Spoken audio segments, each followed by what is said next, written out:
Good afternoon, everyone. This is Jan ten Haagen, ten Haagen Wealth Management. We're doing the Portfolio Repairman show today, and my guest is Robert DiPello. He's a divorce attorney, many years of experience. We've had some conversations earlier, so I can say that unequivocally that he knows what he's talking about. If you can reach us at tenhagen.com, it's tenhaagen.com, and our phone number is 631-425-1966. Our offices are in Huntington, Northport, and in New York City. Robert, welcome. Thank you very much. Thanks for having me on your show. It's always tremendously interesting to talk about these wealth management issues. It's something that too many people shy away from, and I get people all the time that I used the attorney for my divorce that I used to close on my house. And I go, stop. I mean, everyone has an expertise, and you want the best. If you're going to go and get a brain surgery, you're not going to go to the guy that cuts toenails down the street. You're going to go to the best surgeon.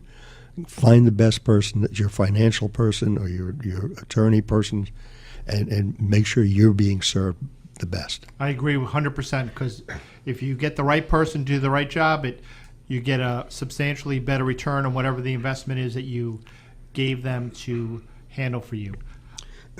One of the things that's interesting, and hopefully you can comment on it, is I get people that are thinking about divorce. They're clients of mine, and we talk, and I find that so many times they get hung up on the items rather than the bottom end result.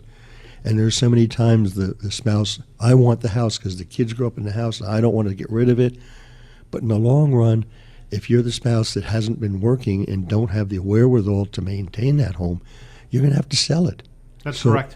In fact, that's what we do initially when we have a matrimonial case. We look at all the assets and the income of all the parties and how much maintenance or child support that's going to be paid, and we try to make a realistic expectation for the person who's the non-money spouse to how much money they're going to be getting in, how much money they're actually be earning, and what are the expenses of the asset are, to make a determination of whether or not it's better to retain the asset. Sometimes they have to refinance the asset if the asset is too high or not done properly, or they even have to pay out a portion of the equity for the other person. So a lot of times you have a lot of problems, and people want to stay in the house. There are mechanisms to try to keep the custodial parent in the house till the youngest child is 18, but there's a lot of other things that have to be taken care of first to make sure you can actually pay the mortgage, because you could work out a good deal and agree to keep the house but not be able to actually pay for it, and whatever benefit you got of keeping the house is lost in 2 or 3 months when you can't pay the mortgage.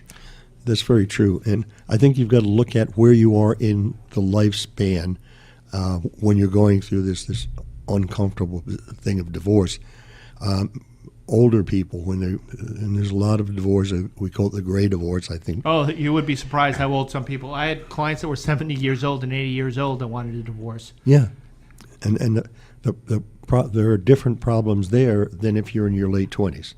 So again, you've got to go to the right person to make sure you're getting the proper advice. That's correct. You have to be careful which assets you're keeping and which assets you're giving away, because certain assets are taxable and certain assets may not be taxable.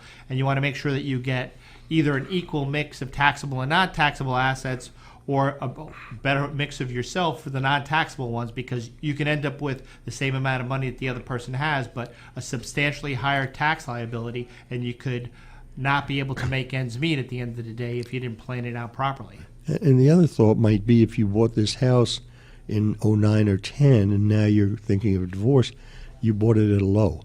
So the house has appreciated quite a bit.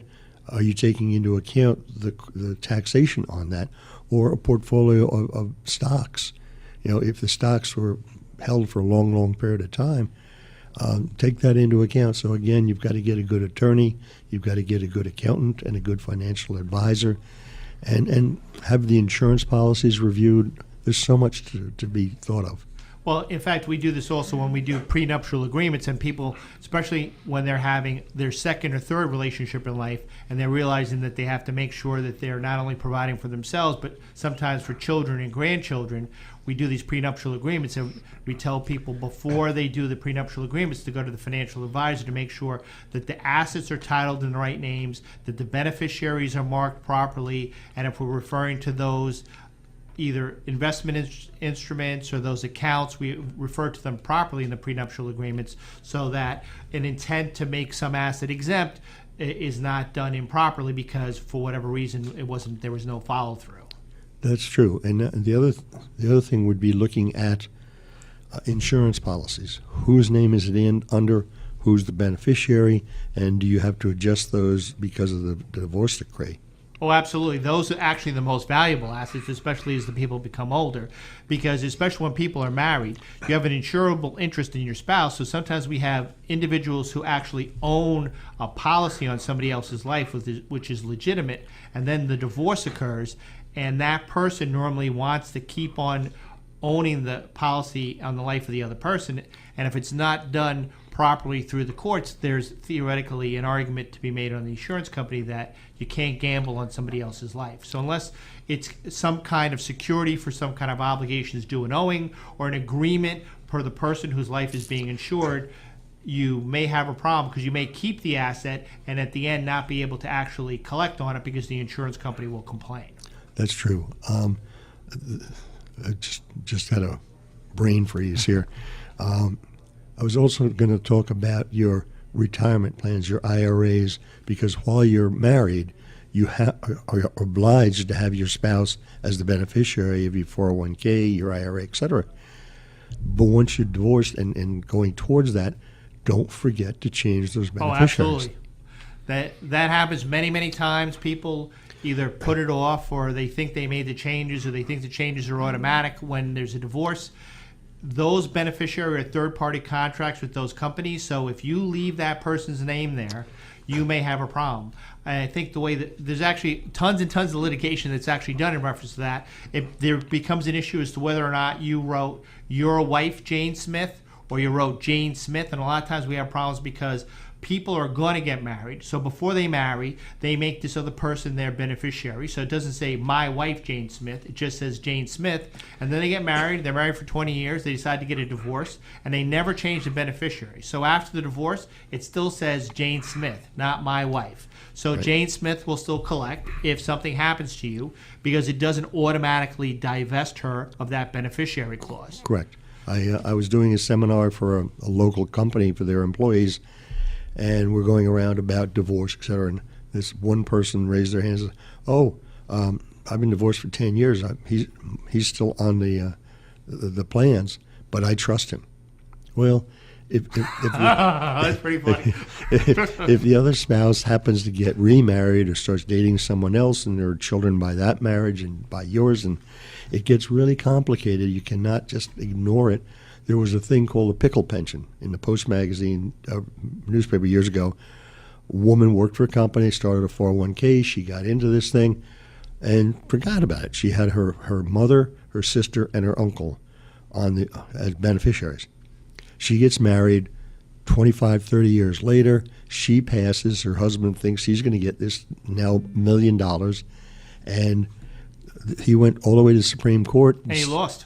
Because the mother and uncle were passed, the sister was still alive. She got the whole $1 million. He got zero. That is correct, and I tell people all the time, and people I think are afraid to think about their own mortality. So you explain to them that you need to change these beneficiary provisions. I think they put it off, but especially in a situation where you're right, where this ex-spouse remarries, there are many, many situations where the person inherits the money. Now it's in the joint name of that former spouse and their new spouse, and then that former spouse dies. Now the new spouse gets all the money, and we see many, many situations where the new spouse is not only not giving it to the children, but is actively giving it to other children, their own children. Oh, very much so. And then you got the second marriage with children by both parties. Then who gets that money down the road? Well, I like my kids better than your kids, and you get into a whole rigmarole. So you've really got to address this to its depths. That's why it's tremendously important to do those beneficiary. It's important to do the wills. It's important to do the prenuptial agreements, healthcare proxies, power of attorneys, because all these things help you effectuate whatever your testamentary intent is when you need to do it. Right. I think we're going to have to take a break. Bob, stay with me. Appreciate it. We'll be right back. Thank you very much.